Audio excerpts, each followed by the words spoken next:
Bucket List Homestead. If you're new here, my name is Lynn, welcome. And I think I can say I am about 98% healed from that horrible flu that David and I caught last month. And it has knocked us for a loop, I will say, but I'm gonna say I'm about 98%. And I'm a little tired still. I get tired pretty quick, and all of us still have this lingering cough that just doesn't want to seem to leave us, but definitely feeling better. And I'm trying to get back on track, not only with filming, but with my to-do list. I'm about a month behind now from where I should be, but I'm finally getting to it today. And I also want to thank Danan for sponsoring this video, and I'll tell you more about them in just a few minutes. One of the things I've been doing, we have this white cabinet that's in our kitchen, and you've probably seen it in other videos before. I'm going to take you to it. It's here, and all I did was move it to this wall. It used to be on that wall where that hanging art is now. And we just put it up against that wall because it was getting hard to get in and out of our kitchen table to sit and eat. We honestly weren't using our table to eat because it was such a pain to try and sit there.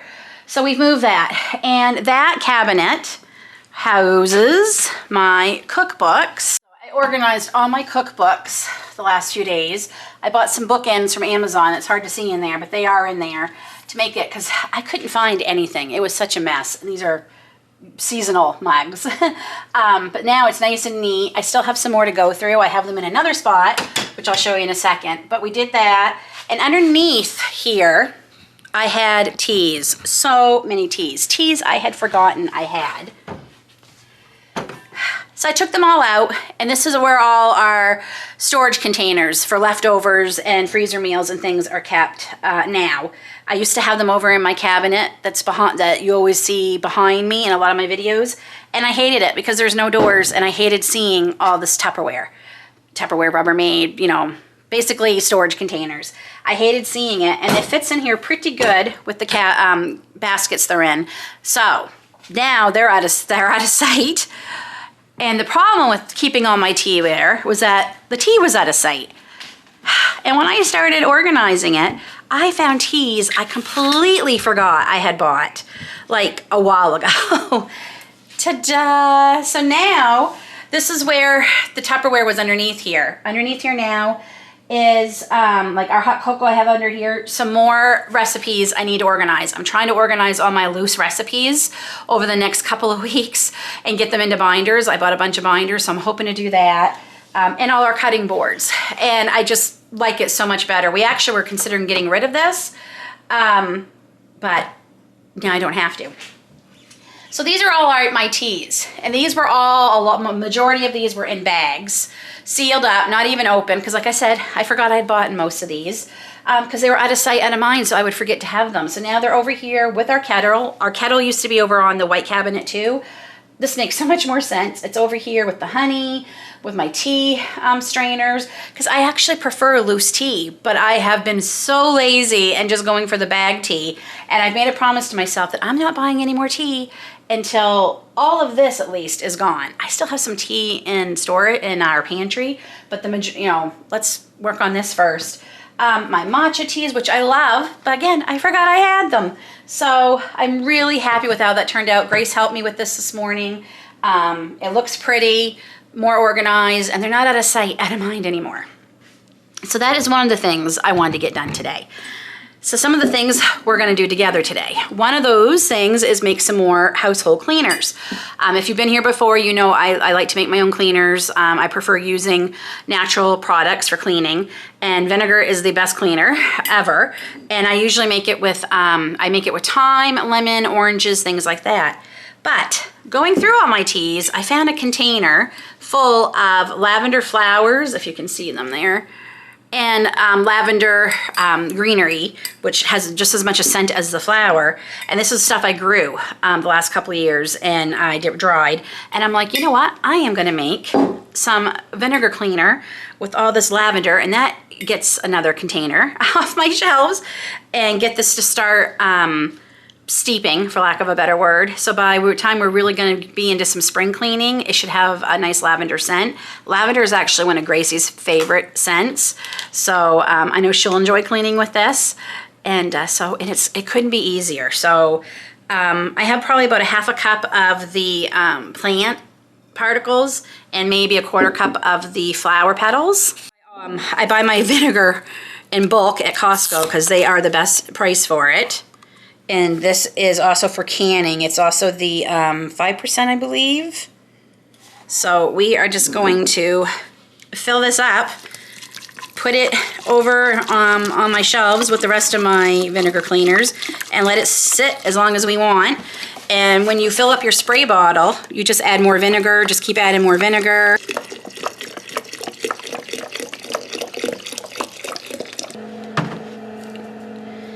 There, and we'll let this sit for the next few weeks until it's nice and infused and it smells more like lavender than vinegar. So that's another thing off my to-do list. My next item, I'm gonna make some sourdough bread. This is going to ferment for 12 to 24 hours, but if I don't get it started, it's never gonna start. And one of the reasons I'm making it, because we are out of bread, I wanna make some, but I bought this off of Amazon. This is actually a bread bag. They come in different sizes. This is for several loaves, actually. You could fit in here. And I did a lot of research, and apparently homemade bread is supposed to last a lot longer in this. Right now, I'm lucky if I get 3 days before homemade bread is gone bad. And it's really cool because it tells you on here all the different loaves you can put in it. And it's also cool because this was actually 12 plastic bottles at one point. And like I said, you can get it for baguettes. I am going to actually be making our sourdough boulé, I think is how you say, or boule. I think it's boule. I say boulé. I know that's not right, but because it's the easiest, it's the tastiest. And I also can use my other new gadget. David actually got me this for my birthday. This is to put the bread bowl into the Dutch oven, and you can pull it out without any parchment. I have used it a couple of times and I love it. So we're gonna try that and we're gonna see, does the bread last longer in one of these bags? So first we have to make it. And the recipe I am using is actually from Farmhouse on Boone. I've tried several recipes for sourdough bread. I do have a good sandwich one too, which I believe is also from Farmhouse on Boone. But there's just something about the crusty artisan loaf. I love it. And it's pretty easy. You don't need a lot. You need 1 cup of sourdough starter, and that's what I've got. I started feeding my sourdough again a few days ago. And I have a little bit in the refrigerator still because it's probably gonna take all of this. So we'll be feeding that later. 1 1/4 cups of water, 2 teaspoons of salt, and 4 cups of all-purpose flour. And you can do this by hand, but I don't recommend it. It's a lot because this has to knead for quite a while. So all the ingredients are just gonna go into the bowl all at once. So we need 4 cups of flour. 4 cups of flour, 1 cup, and I'm pretty sure that's all that's in this.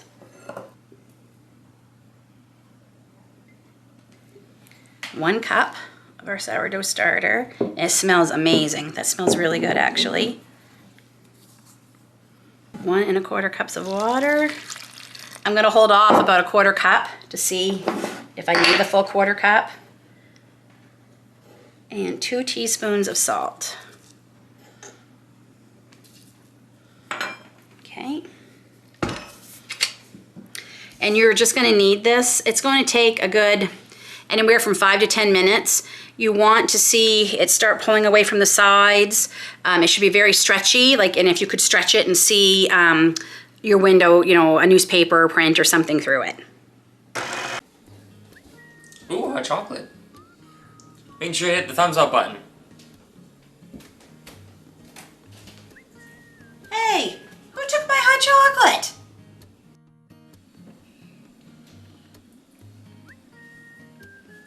Make sure you hit the bell so that you don't miss any new videos. And if you haven't subscribed, what are you waiting for? Hit that subscribe button. I can tell it's definitely going to need the other 1/4 cup of water.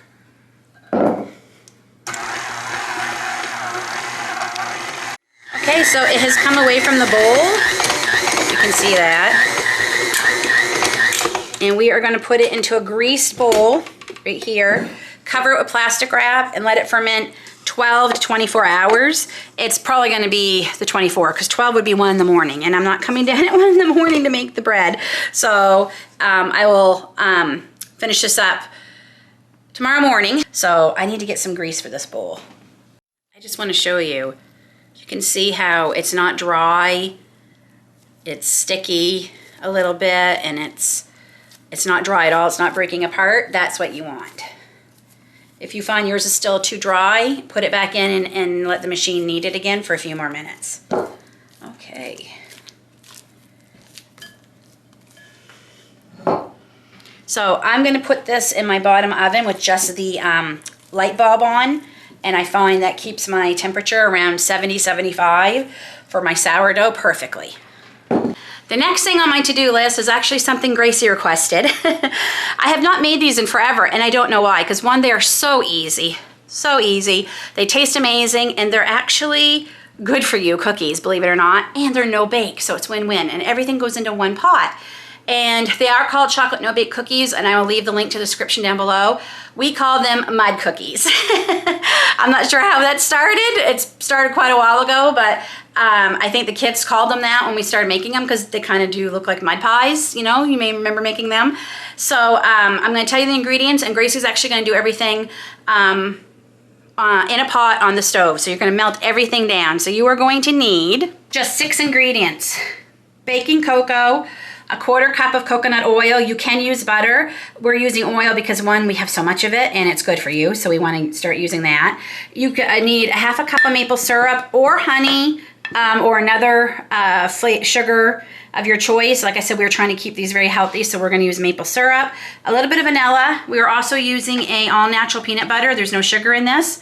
And 2 cups of oats. And you're going to put all of them together, melt them in a pot, and then we scoop them onto a cookie sheet with parchment paper, put them in the refrigerator to let them set up for about a 1/2 hour to an hour.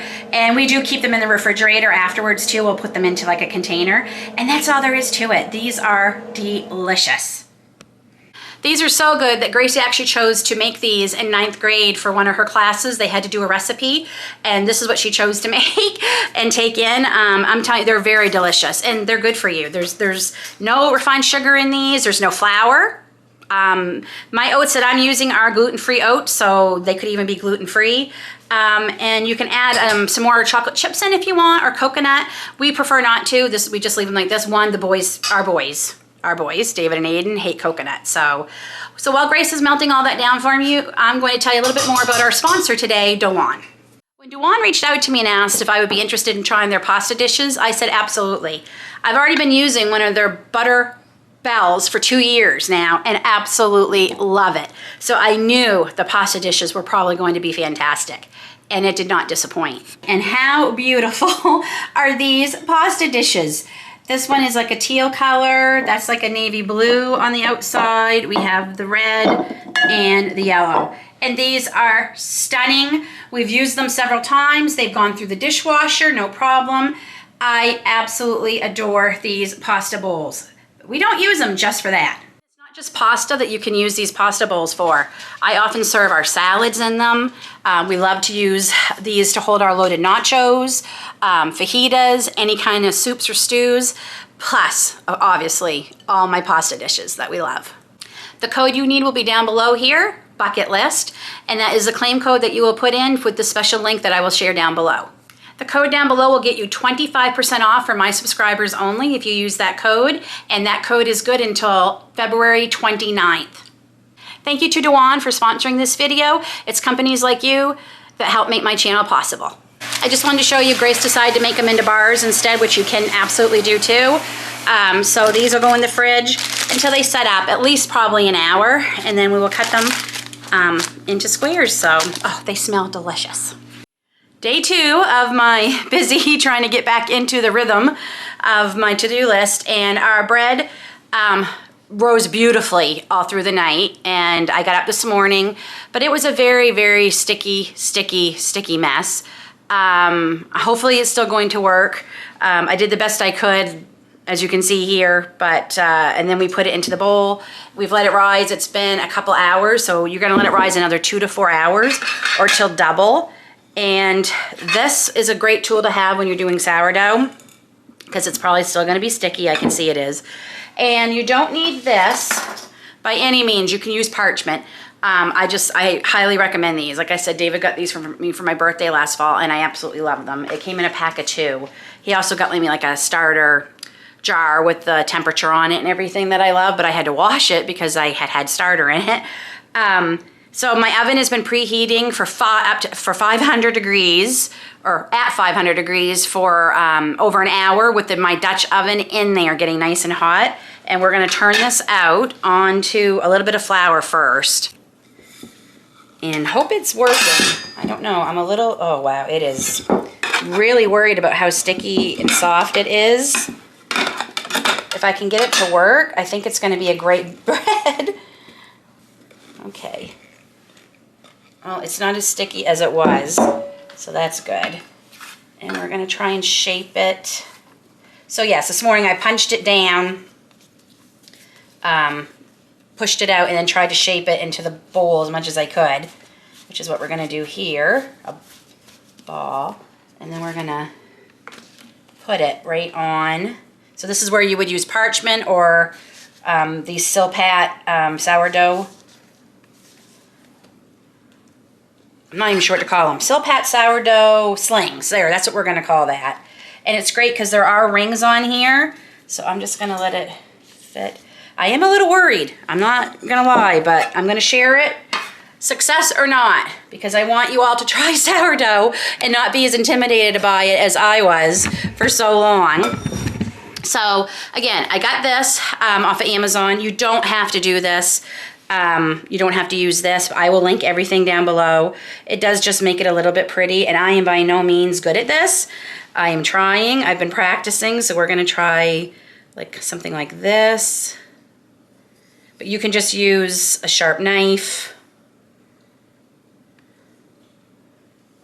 Okay, so we have it sprinkled, so I'm gonna go get the Dutch oven out of the oven. Okay, Dutch oven is extremely hot, so you're gonna be careful. We're just gonna lay this down in here. Okay, these hang over the sides. Let me see if I can do it better. There, those hang over the sides. We bake it uncovered at 500 degrees for 15 to 20 minutes, take off the lid, lower the temperature to 450, and bake it anywhere from another 10 to 15 or 20. Around 200-ish, 200, 205 is a great temperature when you know that it's finished. So I'm just gonna wait for that to come out. I'm also gonna get a clean towel, because as soon as it comes up, I wrap it up in a clean towel and leave it that way, and that helps the crust from getting too hard, especially with my teeth. I don't want anything that might be breaking another tooth. I've had enough with the dentist already this year. Okay, so the temperature is exactly 205. So this is why you want parchment or one of these slings, because it slides right out. It makes it a lot easier to handle the bread, and you're not gonna be having to touch it. It's not picture perfect, I'm not gonna lie, but it smells amazing. So I'm gonna go wrap this up in the towel and let it sit there for, you know, a couple hours or whatever. And then we will have bread for this week.